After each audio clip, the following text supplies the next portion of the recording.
Buenos días. Bueno, mi nombre es Francisco Reyes, director de la Fundación FIDE Caja Canarias.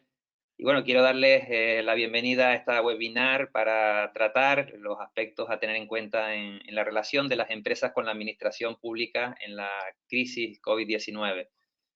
Bueno, que forma parte de una serie de 3 webinars en la que también abordamos los aspectos laborales, mercantiles y tributarios.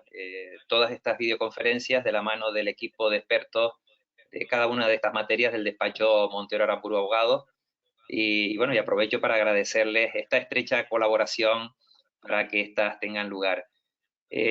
Bueno, desde la Fundación FIDE Caja Canarias hemos iniciado un programa de ayuda para dar respuesta a estas necesidades especiales que nos está demandando la situación de alarma del COVID-19 y, bueno, soluciones compatibles con la consigna de yo me quedo en casa. Y lo estamos haciendo con videoconferencias y formación online, aliándonos en la medida de lo posible con las tecnologías de la comunicación, que en estos momentos la verdad que nos están ayudando a conectarnos a todos.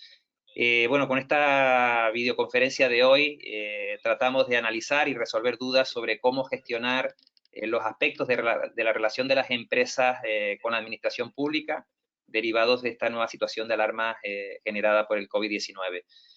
Para esta videoconferencia contamos con la socia responsable del Departamento Público de Montero Aramburu, Canarias, Rosalena Martínez, a la que le doy una cordial bienvenida y agradecimiento por esta colaboración, Rosa.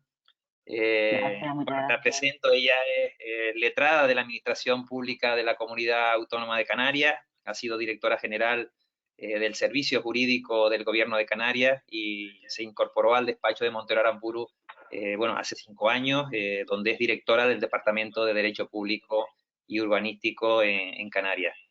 Bueno, nada, antes de pasar la palabra a Rosa Martínez, quisiera agradecer la participación de todos los que nos siguen en esta webinar de hoy, esperando que les sea de ayuda estas orientaciones y recomendaciones para gestionar esta situación especial. Tienes la palabra, Rosa. Muchas gracias, Francisco. Gracias por tu presentación. Gracias a la Fundación FIDE por seguir contando con el despacho en Montero Aramburu en este tipo de eventos de índole jurídica. Gracias por contar conmigo para abordar, efectivamente, como acabas de anunciar, los aspectos desde el punto de vista administrativo más destacados y más relevantes en relación con la crisis de COVID-19. En este sentido, he querido hacer una composición, un planteamiento previo en la situación para manifestar la situación en la que nos encontramos. Estamos en un estado de alarma que tiene su fundamento en el artículo 117 de la Constitución, que ya se refería a una ley orgánica que regulara estos estados de alarma desde su inicio. Una ley orgánica que es la 4.1981 de 1 de junio, que solamente se ha aplicado en una ocasión con anterioridad, en el año 2010, como consecuencia de la crisis derivada por la huelga de los controladores aéreos, y que prevé el estado de alarma como un supuesto excepcional que se tiene que adoptar con carácter extraordinario, donde las medidas limitativas de los derechos fundamentales, que no suspensivas, tienen que ser las estrictamente indispensables para mantener la normalidad y con carácter proporcional. En el marco actual nos interesa el Real Decreto 463/2020 de 14 de marzo, que fue el decreto que declara el estado de alarma, que entra en vigor ese mismo día y en el que nos coloca la situación en la que actualmente nos encontramos. Con carácter previo, se aprobó el Real Decreto Ley 7/2020 12 de marzo, antes de la declaración del estado de alarma, con una serie de medidas urgentes que, a los efectos que nos interesa, desde el punto de vista propiamente de la administración pública, lo que vino es a declarar de emergencia los contratos a celebrar la administración del Estado, precisamente para atender las necesidades derivadas de la crisis del COVID-19. Y luego, posteriormente, a nivel legal, la última medida es el Real Decreto Ley 8/2020, 17 de marzo, de medidas extraordinarias en relación con el impacto económico y social del COVID-19, y luego hemos tenido una serie y sucesivas, ingente cantidad de órdenes ministeriales, resoluciones, circulares, instrucciones, que se van publicando en el boletín oficial por las autoridades competentes, ya veremos cuáles, y que son las que nos van cada día ir perfilando y delimitando esta excepcional situación en la que nos encontramos.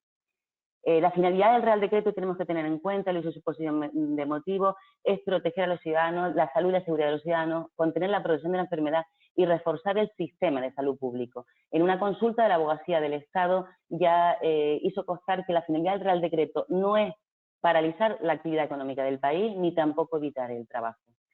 Su ámbito territorial, ya lo sabemos, que es el territorio nacional, y la duración del estado de alarma actualmente es de 15 días naturales. Para que se extiendan más allá de este plazo, es necesario que sea acordada esa prórroga por el Congreso de los Diputados. Todos sabemos que hace apenas 3 días el presidente del Gobierno ya anunció que va a solicitar una nueva prórroga al Congreso de los Diputados, con lo cual tendrá que ser aprobada probablemente durante esta semana, por otros 15 días naturales.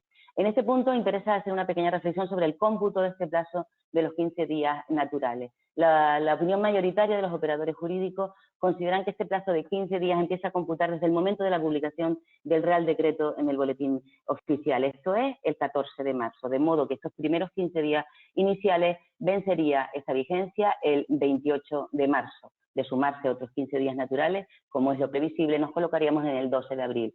Hay otros autores, una opinión minoritaria, que aplicando las reglas generales del procedimiento administrativo común, consideran que este plazo empieza a contarse a partir del día siguiente del de la publicación, con lo cual retrasaríamos un día más la vigencia del estado de alarma, nos colocaríamos o bien en el 29 de marzo o en su caso en el 13 de abril. No obstante, y luego veremos la importancia que tiene es precisar el momento de finalización del estado de alarma, consideramos que debemos de, ante esta incertidumbre, pues recomendamos ir por la solución más desfavorable, la de considerar que los 15 días empiecen a computarse desde el momento de la publicación del boletín, con lo cual terminaría en principio el próximo 28 de marzo o en su caso el 12 de abril. La autoridad competente, esto es una cuestión importante porque con la declaración del estado de alarma se produce una excepcionalidad en el normal ejercicio de las competencias por parte de nuestras administraciones públicas. Digamos que ahora está concentrado todo el ámbito de decisión y el poder en el Gobierno de la Nación, en los 4 ministerios que ustedes ven ahí en esta presentación, en el Ministerio de Defensa, del Interior, de Transportes, Movilidad y Agencia Urbana y en el Ministerio de Sanidad. Son ellos los encargados, evidentemente el Consejo de Ministros, en adoptar todas las disposiciones relativas a la crisis sanitaria del COVID-19, de forma que en cierto modo se produce un desplazamiento de la posible competencia de las autoridades autonómicas o de las autoridades de las corporaciones locales. Lo cual justifica que sea el Boletín Oficial del Estado el que continuamente publica disposiciones de esta naturaleza y no así los boletines oficiales autonómicos o provinciales. No les voy a repasar para centrarme expresamente en el aspecto administrativo, no me voy a centrar, digo, en las medidas, en las cuestiones generales que adopta el Real Decreto, ya sabemos, se limita, el derecho fundamental, el derecho a la libertad de circulación de las personas, no se suspende, no sería propio un estado de alarma, se limitan los términos que conocemos, se establece la posibilidad de requisas temporales y prestaciones personales obligatorias, existen medidas de contención en el ámbito educativo de la formación, en el ámbito de la actividad comercial, equipamiento, actividad de hostelería, restauración, lugares de culto, transporte, etc. Vamos a centrarnos en las medidas que nos interesan desde el punto de vista de nuestras relaciones con las administraciones y también con la Administración de Justicia. Quisiera hacer una breve referencia en este punto a la medida que adopta el Real Decreto de Estado de Alarma en su disposición adicional segunda sobre la suspensión de plazos procesales, que suspende los términos y se interrumpen los plazos en todos los órdenes jurisdiccionales y por tanto también en el orden jurisdiccional contencioso administrativo, que sería el propio de la materia de esta charla. Hay excepciones, en el ámbito propio de la jurisdicción contenciosa se podrán seguir tramitando los procedimientos de protección de derechos fundamentales y a los que se refiere el artículo 8.6 de la Ley de la Jurisdicción, que son en definitiva las autorizaciones judiciales para autorizar las entradas en domicilio. Hay una posibilidad que establece esta norma, que es la posibilidad de prácticas de actuaciones judiciales necesarias para evitar perjuicios irreparables al interesado. Esta posibilidad quizás podría permitirnos solicitar, si estuviéramos tramitando ante un órgano contencioso algún recurso de esta naturaleza que nos afecte o cuya paralización o suspensión del proceso nos ocasiona algún perjuicio, podríamos solicitar del órgano jurisdiccional, en base a esta disposición, la continuación del proceso. Por ejemplo, una tramitación de una licencia, por ejemplo, y que pudiéramos justificar que la continuidad del proceso, la no continuidad del proceso no puede perjudicar nuestros derechos e intereses legítimos. es posible solicitarlo del órgano judicial, pero desde luego la decisión siempre entra dentro del ámbito discrecional del órgano judicial. En este punto interesa tener en cuenta cómo hemos recibido los operadores, los abogados que trabajamos ante los órganos judiciales, circulares de los colegios de procuradores que salvo los supuestos específicamente contemplados en este Real Decreto del estado de alarma, no nos permiten presentar escritos, ningún escrito ante los órganos jurisdiccionales, incluso bajo advertencia de expediente disciplinario. También este Real Decreto suspende los plazos de prescripción y de caducidad. Sabemos que los procedimientos administrativos están sujetos a caducidad, tienen que ser resueltos y notificados en un determinado plazo. Y también sabemos que los derechos y los deberes están sujetos a prescripción, deben ejercitarse en un determinado plazo. Pues bien, este Real Decreto suspende los plazos de prescripción y de caducidad en el ejercicio de acciones y derechos. Lo he introducido, quiero hacer referencia aquí, en este apartado en el que nos referimos a la Administración de Justicia, para hacer una breve referencia al cómputo de plazos en la interposición de los recursos contenciosos administrativos. En este sentido, se suspenden los plazos, pero que se reanudarán una vez concluido y una vez terminado la vigencia del estado de alarma. Esto supone, y acudiendo a la jurisprudencia del Tribunal Supremo para estos casos, supone que si hubiéramos tenido un vencimiento de un plazo procesal para la interposición de un recurso contencioso durante el periodo de vigencia del estado de alarma, tendríamos que adicionar al periodo que ya se nos hubiera computado, de estos 2 meses, el periodo que efectivamente vaya a estar suspendido o vaya a permanecer la vigencia del estado de alarma. Actualmente son 15 días, pero es muy probable que sean 30 días más. Si simplemente tuviéramos un vencimiento para la interposición de un recurso que tuviera lugar una vez expirado el plazo de vigencia del estado de alarma, simplemente tendríamos que adicionar a dicho plazo el periodo en el que ha estado suspendido o el periodo durante el que se ha extendido el estado de alarma. Por lo que se refiere a la suspensión de plazos administrativos, también el Real Decreto de estado de alarma se refiere a la suspensión de plazos administrativos, en este caso en su disposición adicional tercera. Aquí dice que se suspenden los términos y se interrumpen los plazos para la tramitación de los procedimientos de todas las entidades del sector público. Y el cómputo de los plazos, dice el artículo, se reanudará en el momento en que pierda vigencia el estado de alarma, ya sea en el Real Decreto, ya sea en la prórroga que acuerde el Congreso de los Diputados. Se trata de una medida que se aplica al conjunto del sector público, a todos los procedimientos que estemos ventilando ante cualquier administración pública, estatal, autonómica o ante las corporaciones locales. Aquí se utilizan quizás los términos o los conceptos jurídicos de una forma quizás confusa. El término en sí, desde el punto de vista de plazo, el término viene a indicar el señalamiento de un determinado día para cumplir con una actuación que prevea la norma correspondiente. El plazo es el periodo temporal que va entre un día inicial y un día final, durante el cual podemos realizar la actuación de que se trate. También en la norma habla de suspensión y de interrupción. La suspensión, por concepto, supone una congelación en el tiempo. Si teníamos un plazo que estaba caminando o tramitando hasta el 14 de marzo, que es cuando entra en vigor el estado de alarma, ese plazo se ha congelado, se suspende, se paraliza y una vez terminado el periodo del estado de alarma se reanudará en el momento en el que estaba. Si era un plazo de 15 días, pongamos el ejemplo, y habían transcurrido 7 días, cuando termine el estado de alarma comenzará el cómputo de los 7 días restantes. No se reinicia el plazo nuevamente, simplemente se reanuda. Esto ha sido objeto de aclaración también por una consulta de la Abogacía del Estado. En este punto, la propia norma, el Real Decreto, establece, no obstante, la posibilidad de que el órgano administrativo adopte medidas de ordenación e instrucción estrictamente necesarias en la tramitación de un determinado procedimiento. Para ello es necesario que lo acuerde mediante resolución motivada y que sea notificada al interesado, que tal medida de continuación del procedimiento se haga con la finalidad de evitar perjuicios al interesado y que éste muestre su conformidad, y también está la posibilidad de que el propio interesado solicite la continuación de un determinado procedimiento alegando perjuicios de no ser así. Estas medidas de suspensión de plazos, dice la norma, no serán de aplicación a los procedimientos referidos a situaciones estrechamente vinculadas con el estado de alarma. Estas medidas suspensivas no serán de aplicación en estos casos y tampoco serán de aplicación en supuestos específicos como son los de afiliación, liquidación y de cotización a la Seguridad Social o los relativos a los plazos en materia tributaria. Precisamente la materia propia de seguridad social entiendo que ha sido objeto de exposición y charla en la charla o en la ponencia de ayer, en tanto que la suspensión concreta de los plazos tributarios será objeto de explicación en la charla de mañana. ¿Qué preguntas nos podemos hacer en este tiempo? ¿Podemos hacer alguna actuación en este tiempo ante los órganos de la administración pública? Hay que tener en cuenta que lo que dice el Real Decreto es que se suspenden los plazos de los procedimientos administrativos, pero no se paraliza la actividad administrativa. Hemos de entender que las administraciones públicas siguen funcionando y que la actividad administrativa no se ha paralizado. Por eso entendemos que podemos presentar cualquier escrito que consideramos conveniente o oportuno con total normalidad ante las administraciones públicas. Todas ellas, prácticamente todas ellas disponen de la presentación telemática, ya la presentación física quedó descartada y no precisamente por el estado de alarma, y podemos presentar este tipo de escritos con total normalidad. No tiene carácter preceptivo, porque es verdad que los procedimientos están suspendidos, pero nada nos impide para presentar escritos ante la administración pública. ¿Podemos solicitar que se inicie un procedimiento administrativo? Nosotros entendemos que sí.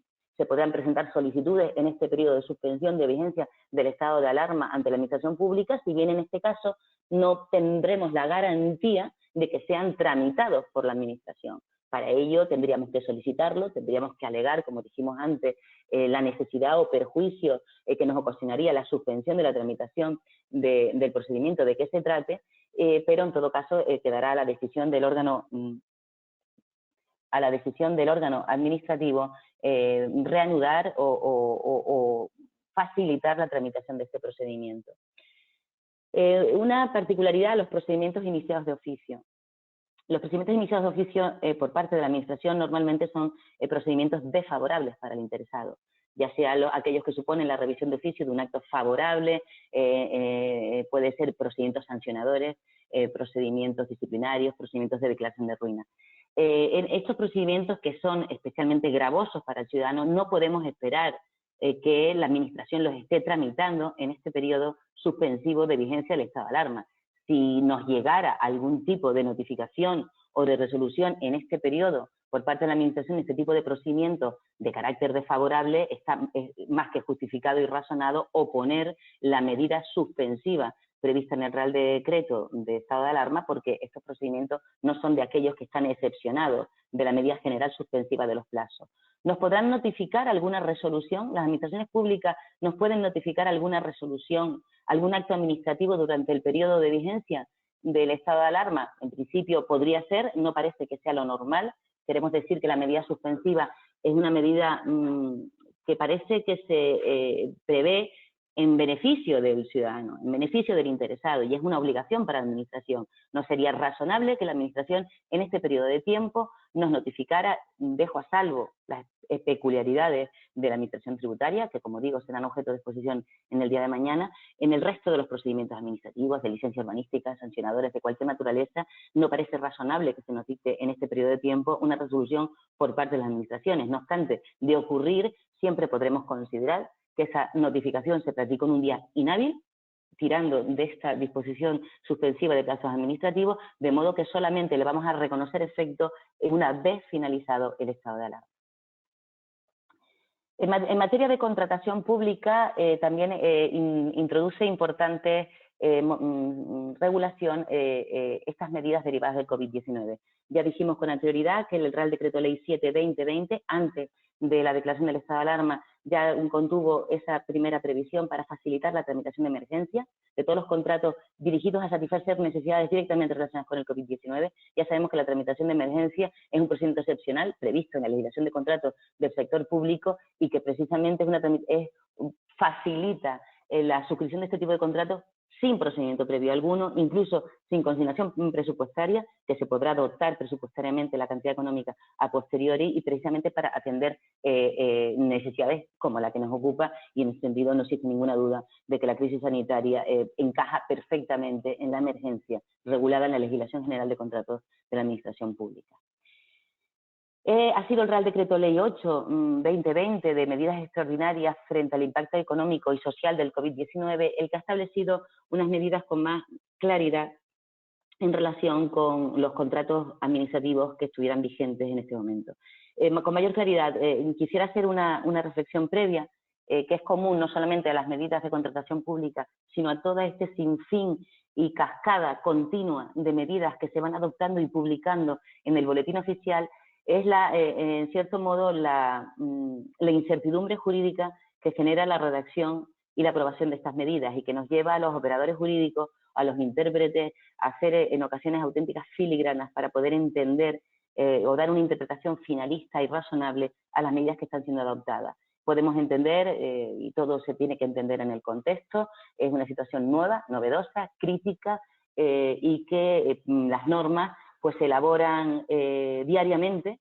No ha habido días en que en el Boletín Oficial del Estado se publican por la mañana y también por la tarde, ese mismo día se publican normas que se están elaborando sin la tramitación de los procedimientos, sin el control, sin el rigor jurídico propio en la elaboración de los procedimientos de carácter normativo, y eso nos obliga a los operadores jurídicos, como digo, en ocasiones a interpretar las normas y hacer un esfuerzo para intentar comprender lo que realmente nos quieren trasladar. Eso también explica las correcciones de errores continuos que se publican en el boletín o los criterios interpretativos que también son adoptados por los distintos ministros del ramo. Pues bien, lo que queremos decir con estas medidas de contratación administrativa, la finalidad que persigue en este caso el Real Decreto Ley 8/2020 es impedir la resolución de los contratos públicos que estuvieran ahora mismo en vigor por todas las entidades del sector público en su conjunto, ya sea el Estado, las comunidades autónomas o las administraciones locales. Se quiere facilitar la suspensión de los contratos administrativos, evitando la resolución de los mismos. En ese sentido, se distinguen en el artículo 34 distintos supuestos.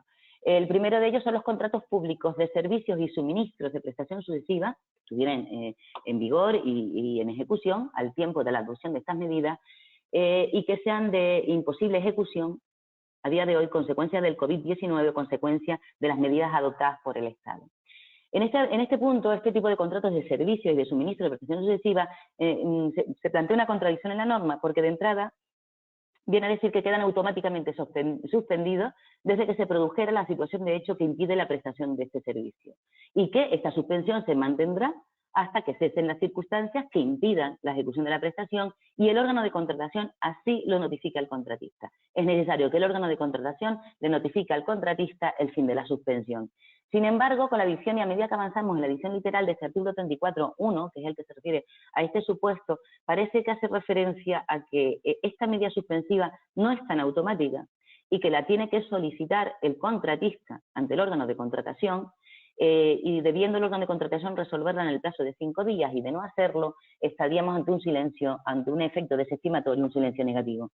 Y esto lo ha aclarado en una consulta también la Abogacía del Estado y ha sostenido que no se produce, ha defendido que no se produce esta suspensión automática de este tipo de contrato, sino que en todo caso el contratista debe solicitarlo ante el órgano de contratación, que deberá resolver en el plazo de 5 días. La norma prevé que en estos casos la entidad adjudicadora deberá abonar al contratista los daños y perjuicios efectivamente sufridos durante la suspensión, con lo cual se trata de una previa solicitud y acreditación fehaciente de su realidad, efectividad y cuantía. Evidentemente estaremos ante una solicitud de reclamación de daños y perjuicios que tendrá lugar una vez finalice el estado de alarma y consecuentemente la suspensión del contrato administrativo, porque solo en ese momento el contratista podrá cuantificar cuáles son sus daños y perjuicios. Ahí tienen la relación de los conceptos que son susceptibles de ser indemnizados, los gastos salariales, los gastos por mantenimiento en este periodo de tiempo de la garantía definitiva, los gastos de alquileres o costes de mantenimiento de maquinaria, instalaciones y equipos, y los correspondientes a las pólizas de seguro previstas en el pliego y vinculadas al objeto del contrato. Este régimen supone que no se aplica el régimen de suspensión de los contratos común establecido en la legislación de contratación pública. También prevé el supuesto de que al vencimiento del contrato actualmente en vigor no se hubiera formalizado un nuevo contrato. En este caso se podrá prorrogar el contrato originario hasta que comience la ejecución del nuevo por un periodo máximo de 9 meses, sin modificar las restantes condiciones, siempre que el anuncio del nuevo contrato se haya publicado con una antelación mínima de 3 meses respecto a la fecha de finalización del contrato originario. Y hemos de tener en cuenta que, como digo, la voluntad del legislador en este caso es que esta suspensión en ningún caso supondrá una causa de resolución del contrato de que se trate. no serán de aplicación estas medidas, con lo cual no se suspenderán en estos supuestos que ustedes ven ahí en la presentación, como son los contratos de servicios de suministro sanitario, farmacéutico, vinculados directamente con la crisis del COVID-19, los contratos de servicio de seguridad, limpieza o de mantenimiento de sistemas informáticos, los contratos de servicio suministro necesarios para garantizar la movilidad y la seguridad de las infraestructuras y servicios de transporte, ni tampoco por aquellos entidades públicas que coticen en mercados oficiales y no obtengan ingresos de los presupuestos generales del Estado. ¿Qué pasa con los contratos públicos de servicios y suministros distintos a los anteriores y que por tanto pueden ser ejecutados o pueden mantener su ejecución incluso consecuencia del COVID-19 y de las medidas adoptadas? En este caso se prevé que si el contratista incurre en demora en el cumplimiento de los plazos previstos en su contrato originario, consecuencia también o afectado por estas medidas derivadas del COVID-19, y siempre que ofrezca el cumplimiento de sus compromisos, pues el órgano de contratación le podrá ampliar la duración de su contrato, al menos durante el tiempo perdido con motivo de la situación creada por el COVID-19, a no ser que el contratista pidiese otro menor. También aquí el contratista tendrá derecho al abono de los gastos salariales adicionales en los que efectivamente hubiera incurrido hasta un límite máximo del 10% del precio inicial del contrato. Es necesario que se solicite y que se acredite fehacientemente, como en todos los supuestos de reclamación de daño y perjuicio, la realidad, la efectividad y la cuantía. Existen los contratos públicos, tampoco en estos supuestos, quiero decir, será de aplicación estas medidas en los casos antes coincidentes con los antes mencionados. En los contratos públicos de obra, que no pierdan su finalidad en sí mismo, pero que sean de imposible ejecución como consecuencia del COVID-19 y de las medidas adoptadas en su desarrollo. En este caso de los contratos públicos de obra, nuevamente el contratista podrá solicitar al órgano de contratación la suspensión de su contrato desde que se produjera la situación de hecho que impide la prestación. En este caso, el órgano de contratación, igual que en el anterior, deberá responder a su solicitud de suspensión en el plazo de 5 días y si no lo hiciere, el efecto será desestimatorio. También se excepciona aquí el régimen general de suspensión de los contratos de obra establecido en la legislación contractual del sector público. En estos casos, se ha planteado también la consulta, en estos casos de que solicite la suspensión del contrato y la administración pública no resuelva en estos 5 días, si este contratista necesita para solventar y sobrellevar estas medidas suspensivas de ejecución del contrato la tramitación de un expediente de regulación temporal de empleo. En el caso de que en este plazo de 5 días no se dé respuesta por el órgano de contratación. Nosotros, cuando se nos ha planteado esta consulta, en el despacho siempre decimos que se acredite en la tramitación de este expediente de regulación temporal de empleo la solicitud formal de suspensión del contrato ante el órgano de contratación correspondiente.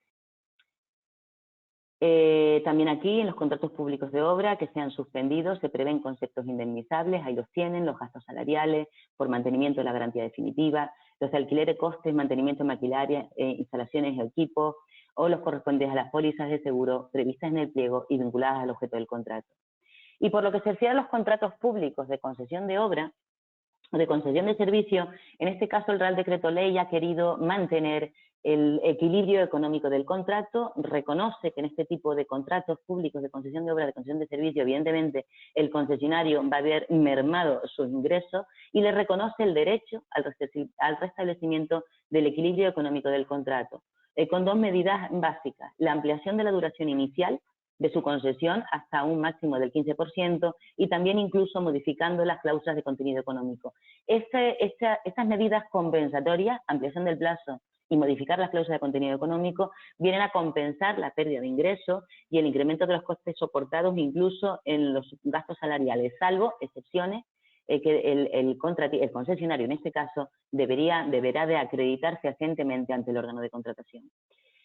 Antes de hacer referencia al sector turístico, quiero decir, para terminar con estas relaciones con la contratación pública, que la casuística, el caso a caso merece un análisis detenido de cada uno de los supuestos en los que se encuentran los contratistas actuales con las administraciones públicas y desde luego el consejo es ir pertrechando, ir determinando cuáles son los perjuicios que se está ocasionando día a día, pero que solo será hasta la finalización del estado de alarma cuando los podamos determinar con absoluta certeza y cuantificar. Y en ese momento, ocurrido este hecho, no demorar en exceso la solicitud de la indemnización debida ante el órgano de contratación. Yo no quería dejar de terminar esta charla haciendo una específica referencia al sector turístico tan importante en nuestra comunidad autónoma y tan delicado en la situación en la que nos encontramos. El Real Decreto del Estado de Alarma, el 463/2020 que venimos analizando, no contempló ninguna medida específica en relación con nuestros establecimientos turísticos alojativos. Sí teníamos las medidas de limitaciones a la libre circulación de las personas, que solamente podrían circular en los supuestos contemplados en aquel artículo, el artículo 7, que todos conocemos, y sin adoptar una medida que diera seguridad y certeza al sector turístico y sobre todo al tiempo de poder justificar y fundamentar adecuadamente un expediente de regulación temporal de empleo. Esta medida fue demandada por las comunidades autónomas, me consta, en concreto por la Comunidad Autónoma de Canarias, tan implicada en el sector turístico, y no sin cierto retraso, pero finalmente se aprobó por el Ministerio de Sanidad la orden que ustedes ven ahí en la presentación, el 19 de marzo del 2020, por la que se declara la suspensión de apertura al público de establecimientos de alojamiento turístico.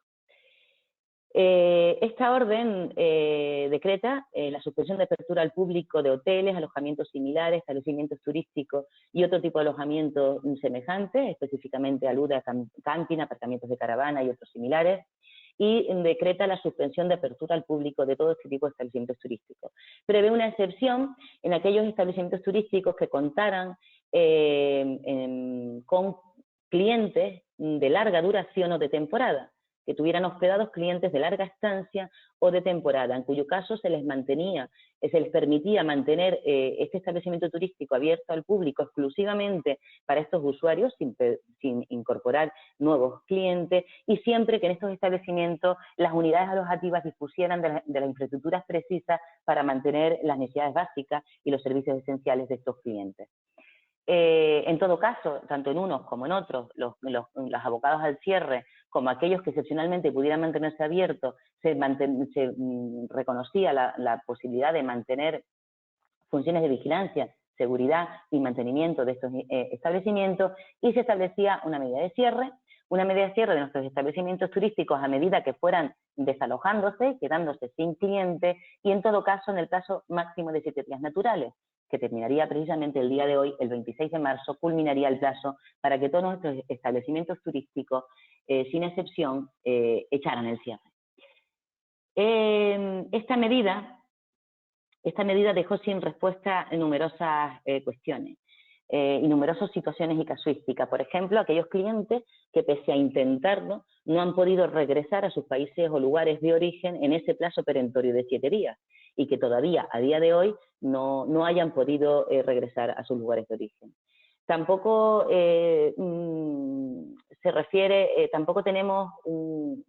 no parecía razonable que por existir un usuario de larga estancia o de temporada, que es la dicción utilizada por la orden ministerial, pues parece que se tenga que mantener abierto todo un complejo turístico, porque se puede dar esta circunstancia de mantener abierto un complejo turístico por la existencia de un usuario que tuviera contratado una modalidad de hospedaje de larga estancia. ¿Cómo hacer compatible el desalojo de los establecimientos turísticos con las limitaciones a la libre circulación de las personas? ¿Y en qué podría afectar la imagen turística de Canarias? ¿Cuáles eran las responsabilidades del sector turístico llegado el día de hoy, de los hoteles y responsables de establecimientos turísticos llegado el día de hoy, que tienen, por un lado, la obligación de cerrar sus establecimientos turísticos y, por otro, tienen la responsabilidad, en principio, de no permitir que puedan haber usuarios en la calle, simplemente que puedan estar circulando en contra de las medidas de limitación establecidas en el mismo Real Decreto.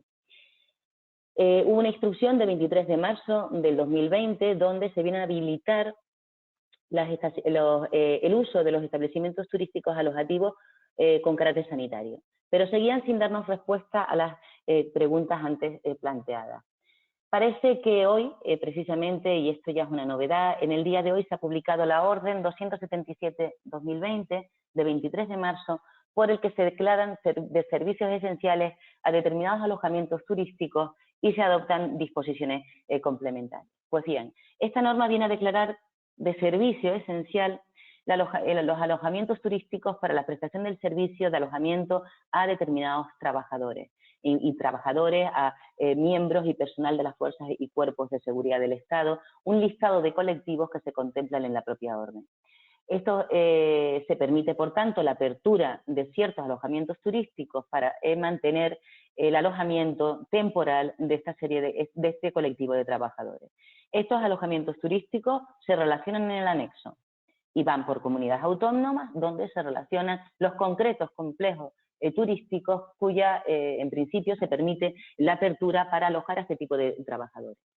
Hay supuestos excepcionales, también se permite el alojamiento en estos mismos establecimientos turísticos que se incluyen en el anexo para atender a personas que necesitan ser hospedadas para atender a su vez a mayores, a menores, a dependientes, a personas con discapacidad especialmente vulnerables o con necesidades de atención sanitaria. Y también se establece una excepción para permitir el alojamiento de personas que por causa de fuerza mayor y situación de necesidad requieran alojamiento puntual con urgencia. Quizás aquí podemos encajar a estos usuarios turísticos, a estos turistas que todavía a día de hoy no han podido regresar a sus lugares de origen, pues por falta de conexiones aéreas o por cualquier otra circunstancia.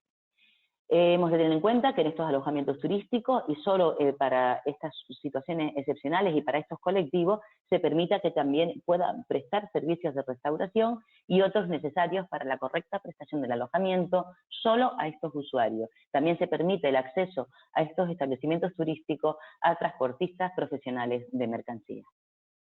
Decíamos que hay unos anexos. En ese sentido, y no deja de ser curioso, el anexo, por lo que se refiere a Canarias, ahí lo tiene, contempla para la Isla del Hierro un establecimiento en Valverde, para Fuerteventura 3, situados en Antigua y Puerto del Rosario, Lanzarote 2, en Costa de Teguise, en La Gomera se prevé un establecimiento, en Hermigua, en Gran Canaria se prevén 2, en Las Palmas y otro situado en Tauro, en Mogán, y en Tenerife 5, en Arona, 1 en Arona, 3 en Costa de Eje y 1 en Santa Cruz.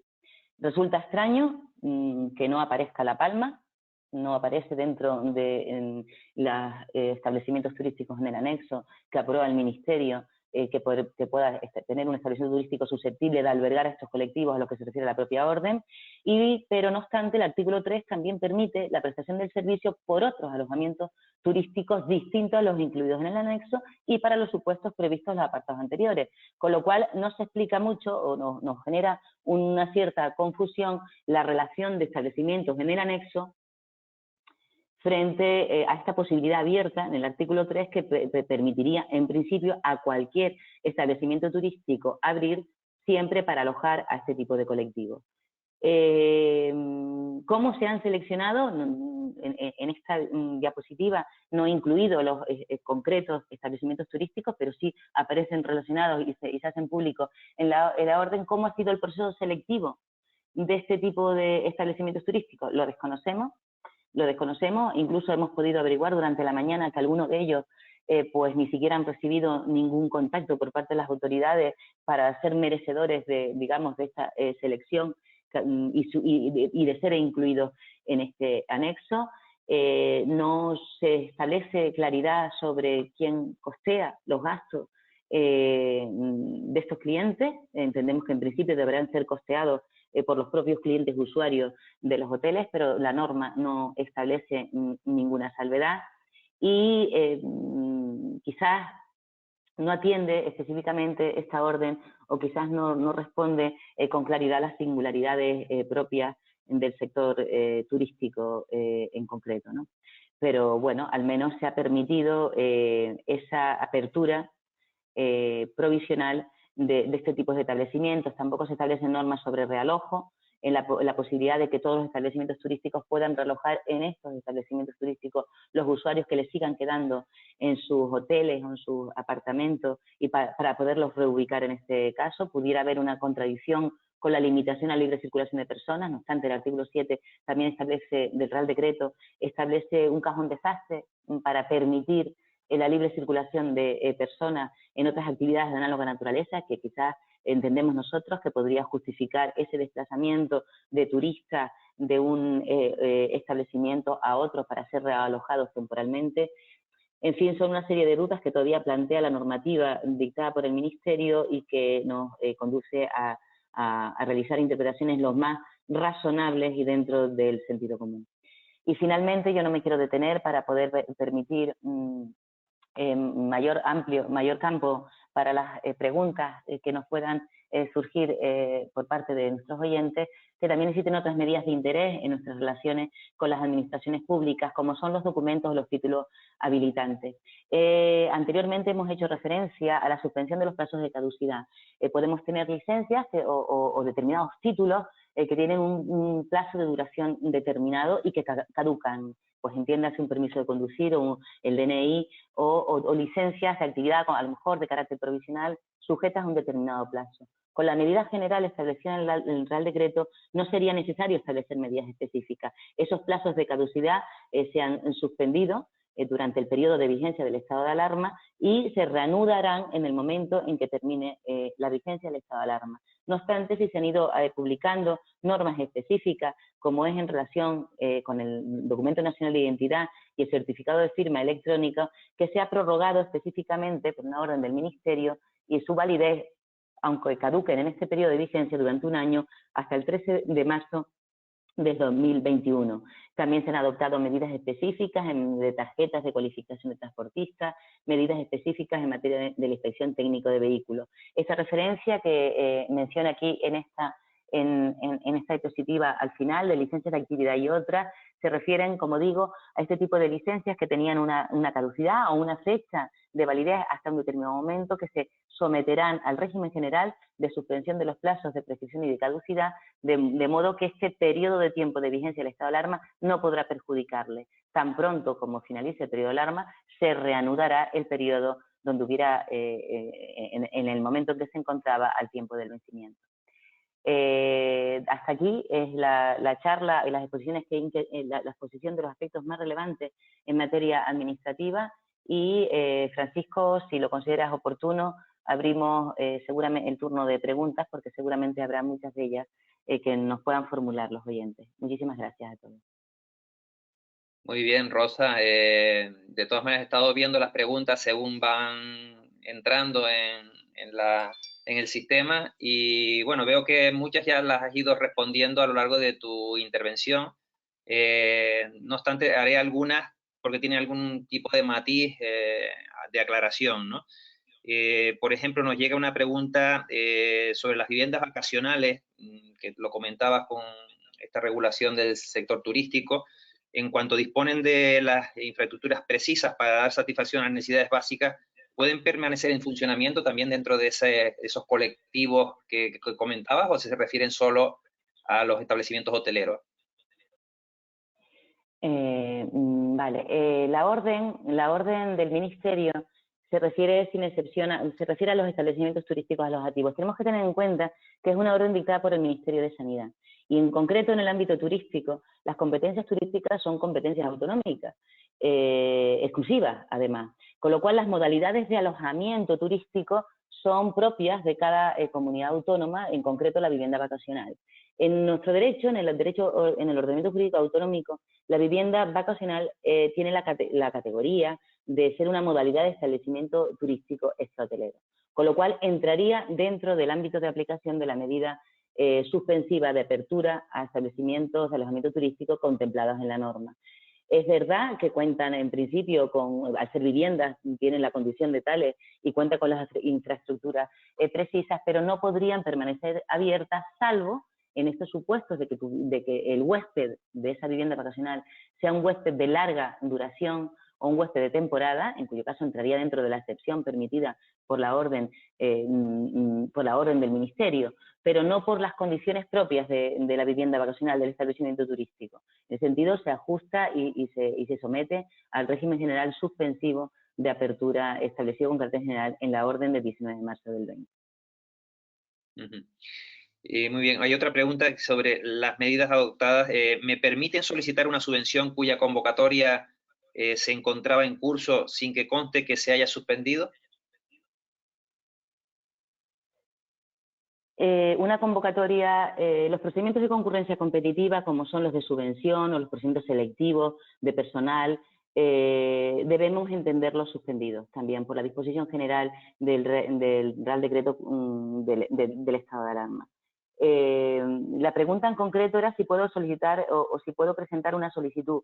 Decíamos que en principio la actividad administrativa no se ha paralizado. Presentar solicitudes, podemos presentar solicitudes ante las administraciones públicas, pero sí debemos entender que ese procedimiento de concurrencia competitiva ahora mismo está suspendido mientras dure el estado de alarma, aun cuando no haya habido una resolución expresa de suspensión de la convocatoria.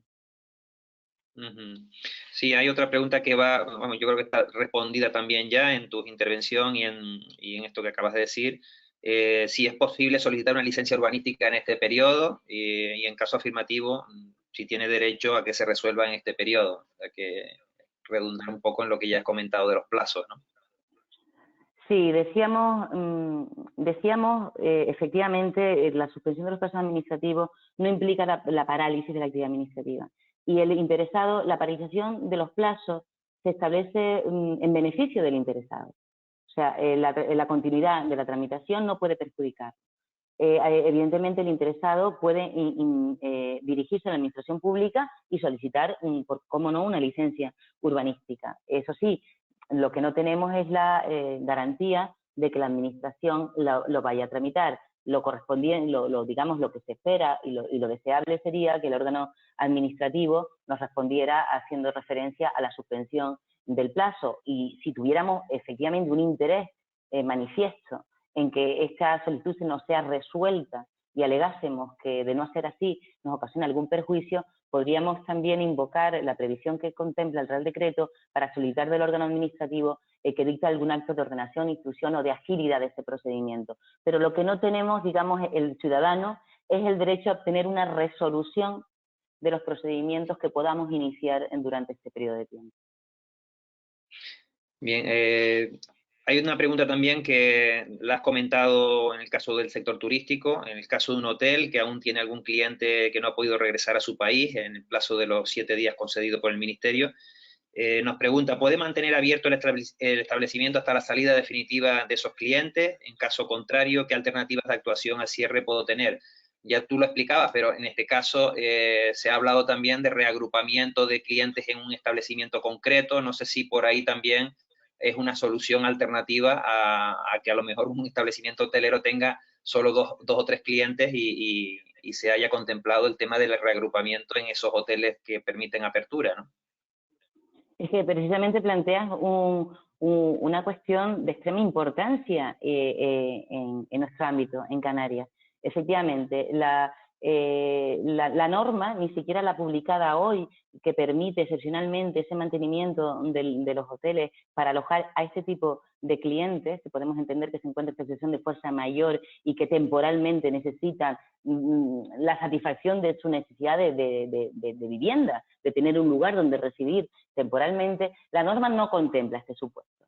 La norma es dictada sin tener en cuenta que la singularidad que puede ocurrir en que un solo establecimiento turístico que tenga 1, 2, 3 usuarios, ya sean de larga estancia o duración, o que no hayan podido regresar en este periodo de tiempo a su lugar de origen, tenga que mantenerse abierto precisamente para dar este hospedaje y este alojamiento temporal al cliente. Es importante y me consta que las autoridades turísticas en Canarias solicitaban expresamente que se contemplara la posibilidad de reagrupar y de realojar a todos estos turistas que se encontraran en esta situación excepcional y que no hayan podido regresar en este periodo de tiempo a sus lugares de origen en unos establecimientos turísticos ad hoc, donde, no sé, quizás la solución más razonable era haber pues contactado con las organizaciones empresariales representativas del sector a fin de chequear o de pulsar a sus asociados y ofrecer algún establecimiento voluntariamente dispuesto a acoger, reagrupar a todos estos usuarios o todos estos clientes dispersos en los distintos complejos. Esta medida no está prevista en esta orden, no está prevista ni en la orden inicial ni tampoco en la orden que se ha publicado hoy. ¿Qué campo de actuación disponen las autoridades turísticas autonómicas? La propia orden da un campo de actuación a la autoridad turística, siempre que respete las medidas generales dictadas por el Ministerio. Yo creo que, bueno, que quizás la Administración Turística Autonómica está un poco encorsetada, dado el estado de alarma y dado, como decíamos antes, la preeminencia y en la gestión de esta situación por parte del Gobierno de la Nación, pero evidentemente sí deberían de procurarse medidas de esta naturaleza, como favorecer el reagrupamiento en determinados hoteles. No obstante, y a pesar de este listado y este anexo sorprendente, que no sabemos a día de hoy al menos el origen de la selección de estos establecimientos respecto de otros, también es verdad que la norma publicada en el día de hoy permite que cualquier otro establecimiento turístico pueda dar satisfacción a estas necesidades, con lo cual, en principio, nada impediría, a mi juicio, nada impediría realojar a los usuarios en un establecimiento turístico, evitando que todos los titulares, de que todos los responsables de establecimientos turísticos tengan que mantenerlo abierto, tan solo para garantizar a estas personas al menos la libre circulación de personas que le permite el propio Real Decreto, como es desplazarse a un supermercado o a una farmacia, y que puedan reagruparse en un establecimiento. Yo creo que sería una solución favorable y que sería bien acogida por el sector turístico. No, me atrevo a decir que no sería incompatible ni estaríamos vulnerando ninguna de las medidas adoptadas por el Ministerio, pero desde luego sería lo más razonable. Muy bien. Otra pregunta que nos hacen, si en un futuro se me inicia un procedimiento sancionador en materia urbanística o turística, etcétera, ¿computa este periodo de vigencia del estado de alarma en beneficio del plazo de prescripción de la infracción? Pues no, efectivamente. Se suspenden los plazos de caducidad y de prescripción en lo que nos es favorable, pero también en lo que nos perjudica. Durante este periodo de tiempo todos sabemos que las infracciones y las sanciones están sujetas a plazos de prescripción. Sin embargo, este periodo de tiempo no va a computar en nuestro beneficio. Es decir, si tenemos una infracción, un presunto sancionador que se nos puede iniciar por una infracción con un plazo de prescripción de 1 año, y podríamos siempre, pues los expertos jurídicos jugamos con los plazos de prescripción de la infracción o de la sanción para evitar su imposición a nuestros clientes. Este periodo de tiempo durante de vigencia del estado de alarma no lo podremos computar en beneficio de ese plazo de prescripción. O sea que no nos perjudica, pero tampoco nos puede beneficiar. Otra pregunta, ¿cabe esperar que me notifiquen alguna resolución administrativa en este periodo de tiempo de vigencia del estado de alarma? Ya creo que la has ido respondiendo. Sí, yo creo que hice referencia a ello. En principio no sería razonable. No parece que durante este estado de suspensión de plazos administrativos la Administración dicte resoluciones y nos lo notifique. No parece razonable. Es una medida que a mi juicio se establece en beneficio del interesado, pero es una obligación para la Administración. Ahora, de ser así, yo creo que lo más razonable es interpretar que esa resolución se ha notificado en un día inhábil. Si se ha notificado durante el periodo de vigencia del estado de alarma, en un día inhábil, y solo el primer día siguiente a la terminación del periodo de vigencia del estado de alarma es cuando podríamos darnos por notificados. Yo creo que esa sería una interpretación de lo más razonable y coherente con la finalidad perseguida por el propio Estado, declaración del estado de alarma. Otra pregunta que nos hacen es, ¿se suspenden o aplazan los plazos de entrega de, por ejemplo, las justificaciones económicas de subvenciones? ¿Se pueden alterar o modificar el plazo de ejecución de proyectos con subvención de la Administración Pública cuya parte de ejecución se realiza durante el estado de alarma? A ver, la primera parte de la pregunta hace referencia a, en un régimen de concurrencia competitiva, una subvención, si se puede suspender, me decías, la presentación de la documentación justificativa de la subvención. Entiendo que sí. Entiendo que sí. O sea, yo creo que el plazo administrativo, ya le digo que la suspensión está a favor y en beneficio del tercero. Evidentemente, si teníamos un plazo, el decreto de alarma comienza el 14 de marzo y estábamos concurriendo en una subvención que nos daba un plazo para justificar la realización de la actividad subvencionada, pongamos el día 20 de marzo. Evidentemente, este plazo no computa, empezamos desde el 14 de marzo, terminará cuando termine la vigencia del estado de alarma, que ahora mismo no lo sabemos, tenemos una señalada para el 28 de marzo, pero probablemente se extienda hasta el 12 de abril, como mínimo, y a partir, cuando llegue ese plazo de vigencia, entonces reanudaremos el plazo que teníamos y que ya había transcurrido para justificar esa subvención. Y nos tenemos que beneficiar de ese plazo añadido. Tendremos que sumar todos los días naturales en los que ha estado suspendido el plazo durante la vigencia del estado de alarma. No estamos obligados en este instante a cumplir con ese plazo de presentación de documentación justificativa en una subvención. Y luego me hacías otra pregunta en relación a la ejecución de contratos administrativos. Francisco, la segunda parte de la pregunta. Sí. Bueno, si se pueden alterar, perdón, a ver, modificar el plazo de ejecución del proyecto de administración pública. Se puede alterar o modificar el plazo de ejecución de proyectos con subvención de la administración pública cuya parte de la ejecución se realiza durante el estado de alarma. Se trataría en este caso de la ejecución de actividad subvencionada. Sí. Por lo que veo. Vamos a ver, en este caso la norma no establece una previsión concreta en este caso. Habría que valorar y ver la casuística. La actividad subvencionada está directamente afectada por el COVID-19 y por las medidas adoptadas por la Administración en relación con esta crisis sanitaria. O sea, no puedo desarrollar la actividad subvencionada porque me lo impide el COVID-19 o las medidas adoptadas. En ese caso estaríamos ante una situación determinada, donde sí se podría justificar la paralización del desarrollo de esa actividad. En otro caso, en el caso de que esa actividad o ese proyecto subvencionado tenga, digamos, vida propia y se pueda llevar a cabo perfectamente o se pueda ejecutar con independencia de COVID-19 y de las medidas adoptadas, yo creo que habría que desarrollar esa actividad y ese proyecto con absoluta normalidad, salvo que efectivamente nos viéramos afectados directamente por estas medidas. Al tiempo de justificar, pues no estamos obligados a justificar y a cumplir con los plazos de la correspondiente convocatoria o subvención de que se trate, porque entraría dentro del régimen general de suspensión del Real Decreto, pero el desarrollo del proyecto, de la actividad, si no se ve directamente afectado por estas medidas, yo aconsejaría desarrollarlo con normalidad. Es verdad que una vez que termine el estado de alarma, se va a dar una serie de casuísticas tremenda que ahora mismo desconocemos y no somos capaces ni de sospechar, pero podemos intuir que va a haber muchísima casuística, que va a haber muchísimas reclamaciones, muchísimas solicitudes que vamos a plantear ante las administraciones públicas, y también las propias administraciones públicas deberán ir perfilando sus criterios de respuesta ante la avalancha de solicitudes y de dudas que le planteen los administrados. Mi consejo siempre es prudente.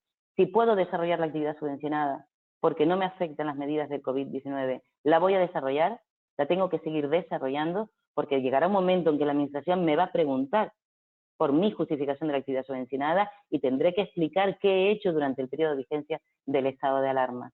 Ahora, plazos previstos en la convocatoria que se encajen dentro de la vigencia del estado de alarma, entiendo que están suspendidos.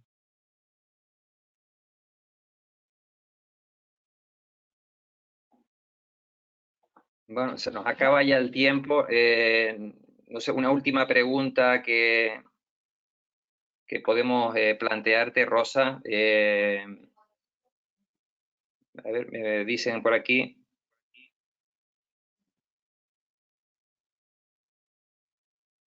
Perdona. Perdona que haga...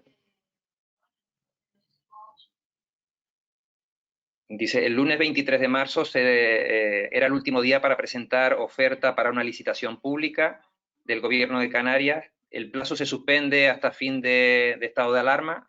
Creo que ya lo has ido respondiendo también. Sí. Pero vamos, para dar seguridad, efectivamente, se suspenden los procedimientos de concurrencia, como son los procedimientos de contratación, se suspenden. Hombre, por seguridad jurídica, las administraciones deberían, en el perfil del contratante, y por dar seguridad jurídica a los licitadores y a los interesados en esos procedimientos de contratación, pues hacer pública una nota de suspensión. Eso es verdad, porque, bueno, la seguridad jurídica te la facilita esa notificación clara de que queda suspendido el plazo, ¿no? Me hablas de un plazo del 23 de marzo que entra de lleno en la vigencia del estado de alarma para presentar una oferta. Hemos de tener en cuenta que se paraliza. Si teníamos un plazo de 10 días, pongamos el caso, el día 14 de marzo y habían transcurrido pues a lo mejor 2 días para la presentación de la oferta, el 14 de marzo ese plazo se ha suspendido.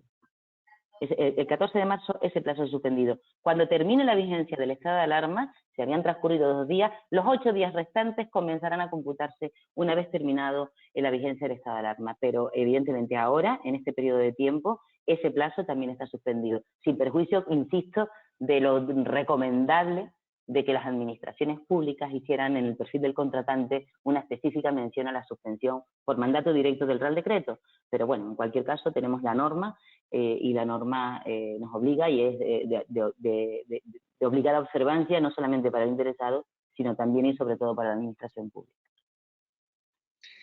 Pues muchas gracias, Rosa, por contestar estas preguntas, por aclararnos todos estos procedimientos que en estos momentos, la verdad que es una labor difícil de tener claro todas estas novedades y cambios que se están dando de una manera vertiginosa, ¿no? Es como si se estuviera reinventando el mundo.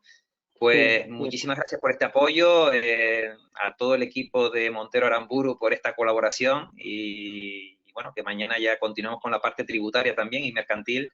Y ayer vimos toda la parte laboral, con lo cual nos queda una panorámica interesante con los vídeos de todas estas intervenciones también disponibles en YouTube a partir de forma inmediata, ¿no?